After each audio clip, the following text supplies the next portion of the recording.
श्री स्वामी समर्थ.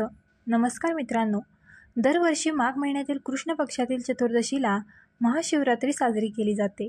यावर्षी पंचांगानुसार महाशिवरात्री फाल्गुन कृष्ण चतुर्दशी तिथी 26 फेब्रुवारी रोजी सकाळी 11:08 ते 27 फेब्रुवारी रोजी सकाळी 8:54 आहे. पूजा मुहूर्त पाहिले तर महाशिवरात्री बुधवार 26 फेब्रुवारी रोजी आहे. महाशिवरात्रीचे उपवास आणि पूजा त्याच दिवशी होईल. आपण वर्षभरामध्ये जितके काही सोमवार करतो किंवा महादेवाची जी काही व्रतवैकल्ये वर्षभरामध्ये करतो त्या सगळ्या व्रताचे पुण्य आपल्याला फक्त एका महाशिवरात्रीचे व्रत केल्यामुळे मिळते. त्यामुळे प्रत्येकानेच महाशिवरात्रीचे व्रत आवर्जून केले पाहिजे. ज्या मुलामुलींचा विवाह होण्यामध्ये अडचण येत आहे त्यांनी देखील महाशिवरात्रीचे व्रत करावे. यामुळे लवकरच त्यांना मनासारखा जोडीदार मिळू शकतो. तसेच सौभाग्यवती महिलांनी हे व्रत केल्यास सौभाग्य अखंड राहते अशी देखील मान्यता आहे. 26 फेब्रुवारी रोजी महाशिवरात्रीचे व्रत करणाऱ्यांनी गुरुवार 27 फेब्रुवारी रोजी उपवास सोडावा. महाशिवरात्रीचा उपवास सोडण्याची वेळ सकाळी 6:48 ते सकाळी 8:54 आहे. या काळात तुम्ही उपवास सोडून उपवास पूर्ण करू शकता. महाशिवरात्रीचे व्रत लहान मुलं, स्त्रिया, पुरुष घरातील सगळ्यांनीच केले पाहिजे. आता पाहूया महाशिवरात्री उपवासाचे नियम. पण त्याआधी कमेंट बॉक्समध्ये हर हर महादेव आणि ओम नमः शिवाय नक्की लिहा. नंबर 1. महाशिवरात्री उपवासाच्या दिवशी सकाळी लवकर उठून पाण्यात काळे तीळ टाकून आंघोळ करावी. शक्य असल्यास गंगा स्नान करावे किंवा आंघोळीच्या पाण्यात गंगाजल देखील टाकून तुम्ही आंघोळ करू शकता. नंबर 2. उपवासाचे इच्छित फळ मिळण्यासाठी उपवासाच्या दिवशी शक्यतो फल आहार करून उपवास पकडावा. परंतु ज्यांना काही कारणास्तव फल आहार करून उपवास करायचा नसेल तर ते फराळ करू शकतात. पण पांढरे मीठ वापरण्याऐवजी सैंधव मीठ वापरावे. असे म्हटले जाते की शेवटी उपवास हा आपल्या श्रद्धा आणि भक्तीवर असतो. तुम्ही फल आहार करून उपवास करा किंवा फराळ करून फक्त मनोभावे करा. मनातील इच्छा भगवान शिवशंकर नक्कीच पूर्ण करतील. नंबर 3. कांदा, लसूण, मांसाहार, दारू यासारखे तामसिक पदार्थांचे उपवासाच्या दिवशी सेवन टाळावे. उपवास करायचा असेल तरी देखील आणि जे उपवास करत नसतील त्यांनी देखील किमान शिवरात्री दिवशी या पदार्थांचे सेवन करू नका. नंबर 4. उपवासाच्या दिवशी दिवसभर भगवान शिवाची मनोमन आराधना करावी. या दिवशी महामृत्युंजय मंत्राचा जप देखील करावा. यामुळे आयुष्यातील संकट, दुःख नष्ट होतात. नंबर 5. व्रताच्या दिवशी दिवसाला झोपू नये. शास्त्रानुसार दिवसाला झोपल्याने आपल्याला व्रताचे पूर्ण फळ मिळत नाही. पण ज्यांना काही शारीरिक त्रास असतील तर ते झोपू शकतात. नंबर 6. महाशिवरात्रीचे व्रत काही जण निर्जला म्हणजेच काहीही न खाता पिता किंवा केवळ पाण्यावर, काही जण फल आहार तर काही फराळ करू शकतात.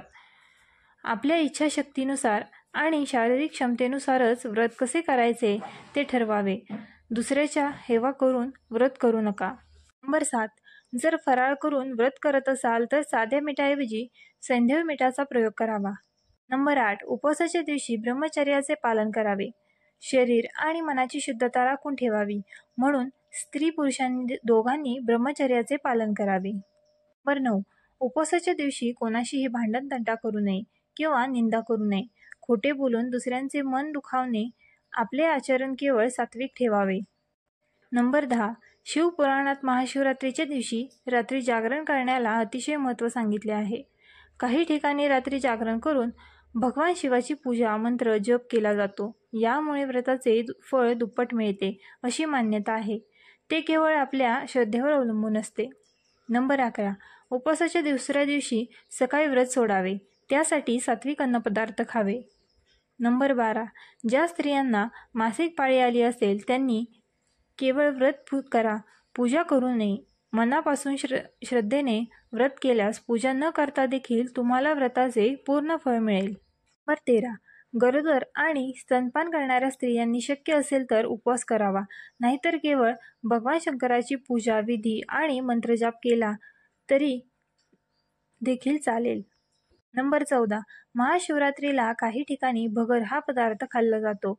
पण काही भागांमध्ये अशी मान्यता आहे की सोमवारच्या उपवासाला भगर खाऊ नये, परंतु तुमच्याकडे भगर खाल्ली जात असेल तर तुम्ही खाऊ शकता. नंबर 15. शक्यतो सोमवारी किंवा महाशिवरात्रीला स्त्रियांनी केस धुवू नये. धुवायचेच असतील तर आदल्या दिवशी धुवावे. नंबर 16. यश, समृद्धी, शांती आणि आनंद मिळवण्यासाठी भगवान शिवाला बेलपत्र, धतुराचे फळ, कच्चे तांदूळ, दूध, दही, चंदन, तूप, पाणी, भांग, उसाचा रस अर्पण करावे. या व्यतिरिक्त दुधापासून बनवलेल्या मिठाई, बर्फी, पेढा आणि खीर यासारखे पदार्थ भगवान शिवाला अर्पण केले जातात. तसेच पार्वतीला शृंगाराचे साहित्य अर्पण करा. महाशिवरात्री व्रताची पूजा 4ही प्रहरात करणे अत्यंत शुभ मानले जाते. पूजेच्या प्रत्येक वेळी ओम नमः शिवाय मंत्राचा जप करावा. याशिवाय शक्य असल्यास उपवासाच्या काळात रुद्राभिषेक करावा. नंबर 17. उपवासाच्या दिवशी सकाळी शक्य असल्यास ब्रह्ममुहूर्तावर उठून भगवान शिवाची मनोभावे पूजा, मंत्रजाप केल्यास इच्छित फळ मिळते. त्यानंतर सूर्योदय झाल्यावर सूर्यदेवाला अर्घ्य अर्पण करावे आणि व्रताचा संकल्प करावा. नंबर 18. महाशिवरात्री उपवासासाठी शुद्धतेला विशेष महत्त्व आहे. या दिवशी स्नान करून स्वच्छ वस्त्र परिधान करणे आवश्यक आहे. त्यानंतर नित्याची देवपूजा करावी.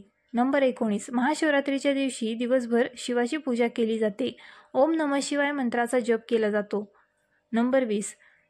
संतती प्राप्तीची इच्छा असेल तर जोडीने श्रद्धापूर्वक भगवान शंकराची पूजा करून उपवास केल्यास निश्चितपणे फळ मिळते आणि संतती प्राप्तीची इच्छा पूर्ण होते. नंबर 21. भगवान शंकराची पूजा करण्यापूर्वी शिवलिंगाला पंचामृताने म्हणजेच दूध, दही, तूप, मध आणि साखर इत्यादी किंवा गंगाजलाने आणि अभिषेक करावा. त्यानंतर पूजा करून दिवा धूप लावावे. नंबर 22. शिवरात्रीची पूजा रात्री एकदा किंवा 4 प्रहर म्हणजेच 4 वेळा देखील करता येते. ते आपल्या इच्छानुसार करावे. नंबर 23. भगवान शिवाला अर्पण केलेल्या कोणत्याही वस्तूचे सेवन करू नका, कारण असे मानले जाते की ते दुर्दैव आणते. नंबर 24. केवडा आणि चंपासारखी फुले अर्पण करू नका, कारण त्यांना भगवान शिवाने शाप दिला आहे, अशी पूर्वीपासून म्हटलेली मान्यता आहे. नंबर 25. या पूजेदरम्यान भाविकांनी कधीही कुंकवाचा तिलक लावू नये. त्याऐवजी चंदनाच्या तिलकाला प्राधान्य द्यावे. नंबर 26. उपवास हा श्रद्धेसाठी केला जातो. त्यामुळे शरीराला अतिरिक्त त्रास देऊन उपवास करू नका. जे तुम्हाला शक्य होईल आणि जमेल त्यानुसार उपवास करा. नंबर 27. उपवास करणाऱ्या भाविकांनी तांदूळ, डाळी आणि गहू यापासून बनवलेले पदार्थ खाणे टाळावे. नंबर 28. पूजा करताना शिवलिंगाला नारळ पाणी अर्पण करू नये. चुकूनही भोलेनाथांना तुळशीची पाने अर्पण करू नयेत. नंबर 29. पूजेत शेंदूर आणि हळद लावणे टाळावे. नंबर 30. मधुमेह, उच्च रक्तदाब किंवा इतर वैद्यकीय समस्यांसारख्या आरोग्यविषयक समस्या असलेल्या व्यक्तीने उपवास करण्यापूर्वी डॉक्टरांचा सल्ला घ्यावा. व्हिडिओत सांगितलेली संपूर्ण माहिती केवळ ज्योतिषशास्त्राच्या माहितीच्या आधारावर आहे. यात तुम्हाला काय बदल करायचे असतील तर तुम्ही ते देखील करू शकता. व्हिडिओ आवडला असल्यास आपल्या ग्लो मराठी चॅनलला लाईक, शेअर आणि सबस्क्राईब करायला विसरू नका.